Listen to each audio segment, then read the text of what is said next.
जिंदगी के भिन्न रंगों को समेट कहानी का आकार देता हूं, कुछ इसलिए ही तो कहानीकार कहलाता हूं।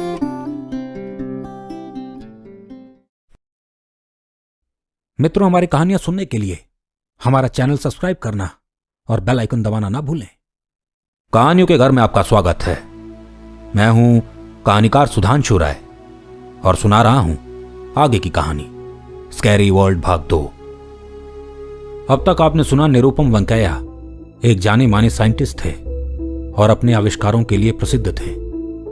पर उनकी लैब में देर रात जब दो लोग घुस जाते हैं तो उनके साथ कुछ अजीब होता है, जिसके बाद वहां के लोग साइंटिस्ट से डरने लगते हैं। पर निर्मल, जिसे साइंटिस्ट पसंद करता था, वो 10वीं पास करने के बाद उनका असिस्टेंट बन जाता है। निरुपम निर्मल को उन दोनों कमरों के बारे में बताता है जहां उसका जाना मना होता है। वो ये भी बताता है रात 8 बजे के बाद लैब में नहीं आना। एक रात साइंटिस्ट अचानक गायब हो जाते हैं। निर्मल उन्हें खोजता है पर वो नहीं मिलते। अब आगे की कहानी। निर्मल को ऐसा बटपटा लग रहा था। साइंटिस्ट ने तो खुद 8 बजे के बाद रुकने को मना किया था, तो वो क्यों रुके? और फिर पूरे जीवन जो काम नहीं किया वो 31 दिसंबर की रात ही क्यों किया? ऐसे कई सवाल निर्मल को घेरने लगे। अब तो उसे चिंता भी होने लगी थी। लैब का पूरी रात इस तरह खुले रहना, साइंटिस्ट का बिना बताए इस तरह गायब हो जाना, कुछ भी तो आम नहीं था। उसने पुलिस में भी खबर की, पर पुलिस भी नाकाम रही। पहले तो निर्मल लैब के उस हिस्से में ही टिका रहा जहां तक उसे अनुमति थी। पर जब निरुपम को गायब हुए पूरे 7 दिन हो गए तो उसे रहा ना गया और वो उन दोनों कमरों की ओर बढ़ गया जहां उसका जाना वर्जित था।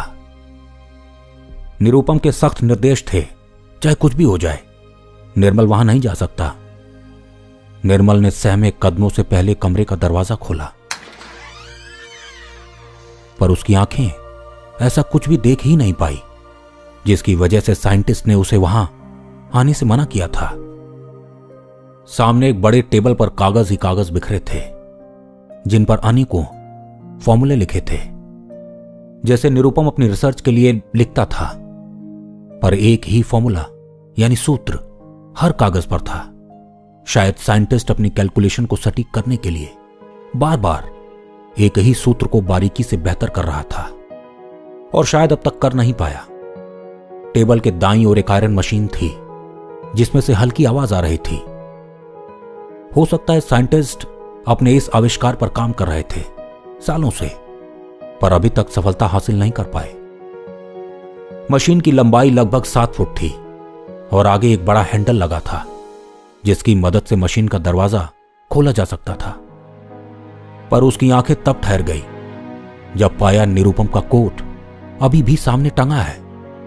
पर ऐसा कैसे हो सकता है? साइंटिस्ट अपने कोट को बिना लिए कहीं जाते ही नहीं थे। निर्मल थोड़ा और अंदर गया तो पाया सब कुछ अस्त व्यस्त था। सामान इधर उधर जमीन पर गिरा पड़ा था। खून की कुछ बूंदें फर्श पर पड़ी थीं। क्या यहां कोई आया था और साइंटिस्ट और उसके बीच हाथापाई हुई? निर्मल असमंजस में पड़ गया। वो पूरे कमरे को छानने लगा।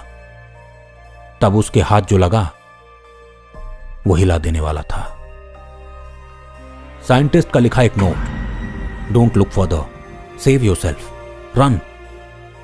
निर्मल हैरानी में पड़ गया। भला निरुपम वेंकैया ऐसा नोट क्यों लिखेंगे? आखिर किससे डर गए वो? और निर्मल से भला किसकी दुश्मनी? अब निर्मल पूरी तरह भ्रमित हो गया। कुछ भी समझ पाना उसके लिए नामुमकिन था। गहरी सोच ली वो दूसरे कमरे में गया। उस कमरे में भी ठीक वैसी ही मशीन थी, पर वो कमरा व्यवस्थित था। सामने टेबल पर वैसे ही नोट्स पड़े थे जिन पर सूत्र लिखे थे।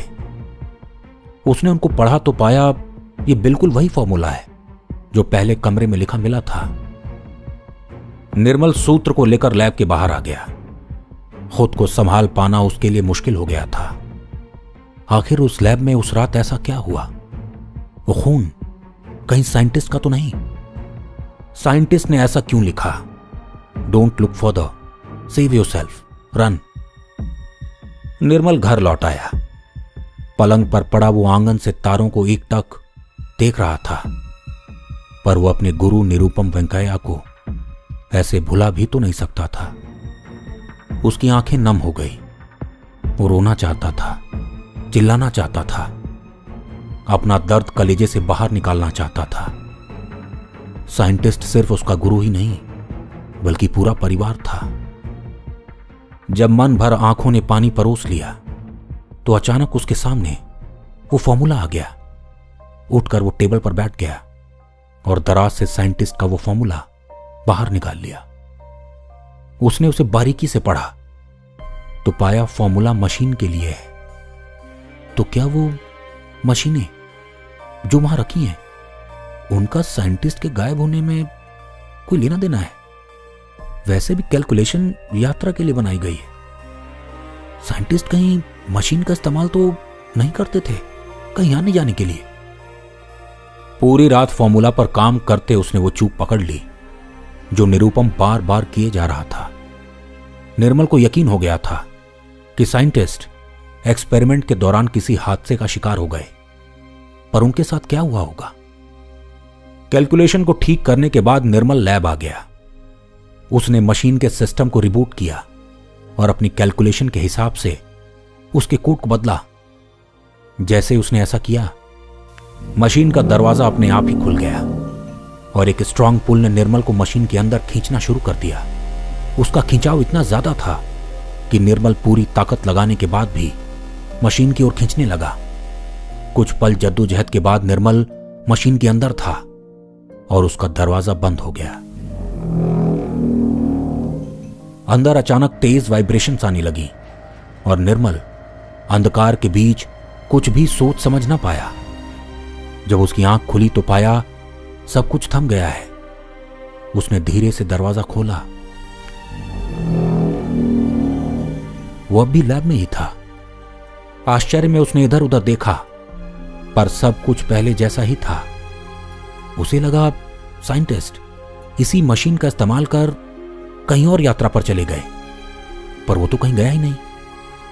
इसका मतलब साइंटिस्ट भी वही है, पर कहां? सोचते समझते वो कमरे के बाहर आया तो उसे लगा दूसरे कमरे में कोई आवाज आई। हां, दूसरे कमरे में भी तो ठीक ऐसी मशीन है। वो भागते वहां पहुंचा तो पाया साइंटिस्ट ठीक मशीन के बाहर बेहोश पड़े हैं। निरुपम की सांसें चलती देख निर्मल खुश हो गया। उसने निरुपम को सामने के सोफे पर लिटा दिया। लगभग 20 मिनट बाद साइंटिस्ट को जब होश आया तो चिल्लाते हुए उठे, पर निर्मल को सामने देख उसने खुद को संभाला। निर्मल ने उनकी ओर पानी का एक गिलास बढ़ा दिया। कुछ पल मूक रहने के बाद साइंटिस्ट ने पूछा, कैसे किया तुमने? मैं तो फंस चुका था। आपकी कैलकुलेशन में एक मिस्टेक थी, मैंने उसे बस ठीक किया और वापस सिस्टम में फीड किया। पर मुझे कुछ समझ नहीं आ रहा, आप उस कमरे में कैसे आए और आप कहां फंस गए थे?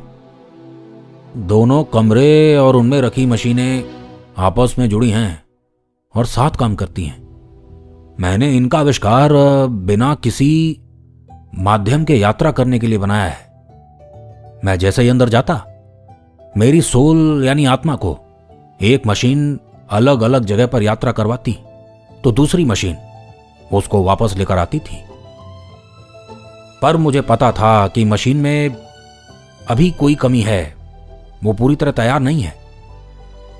और इस बार जब मैं गया तो मशीन मुझे वापस नहीं ला पाई। शायद मैं अपनी हद के बाहर चला गया और मशीन की क्षमता उतनी नहीं थी।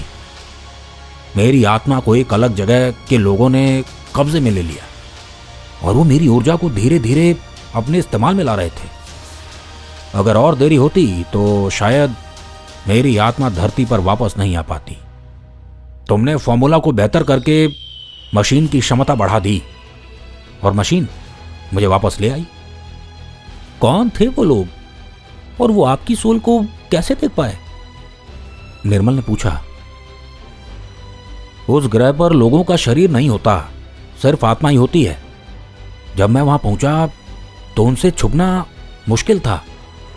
वो खुद दूसरे ग्रहों पर यात्रा करते हैं और ऊर्जा के माध्यम को खोजते हैं जिनसे वो खुद को बरकरार रख सकें।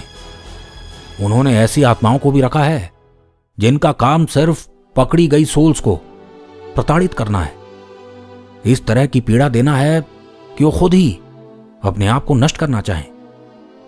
एक अलग अंधकार हमारे आसपास बिखर जाता है जिसमें हम घुटने लगते हैं। वहां सिर्फ उदासी बसती है। मैंने कल्पना में भी ऐसी जगह के बारे में नहीं सोचा था। निर्मल का गला सूख गया। डर ने मानो उसे छू लिया। फिर आपने 8 बजे के बाद वहां आने जाने से क्यों मना किया था? इसका इन सबसे क्या लेना देना? क्योंकि मैंने दोनों कमरों में एनर्जी स्टेबलाइजर्स रखे हैं ताकि वो इन मशीनों द्वारा उत्पन्न हो रही ऊर्जा को कंट्रोल कर सकें। पर इनसे एक अजीब वाइब्रेशंस भी आती है जो ह्यूमंस के लिए ठीक नहीं। और यदि कोई इनको बिना बंद किए यहां समय बिता गया तो कुछ ऐसे प्रभाव पड़ेंगे जिनकी कल्पना नहीं की जा सकती। और मैं इन्हें पूरी रात ऑन करके जाता था ताकि सुबह मैं फिर से अपने एक्सपेरिमेंट्स कर सकूं।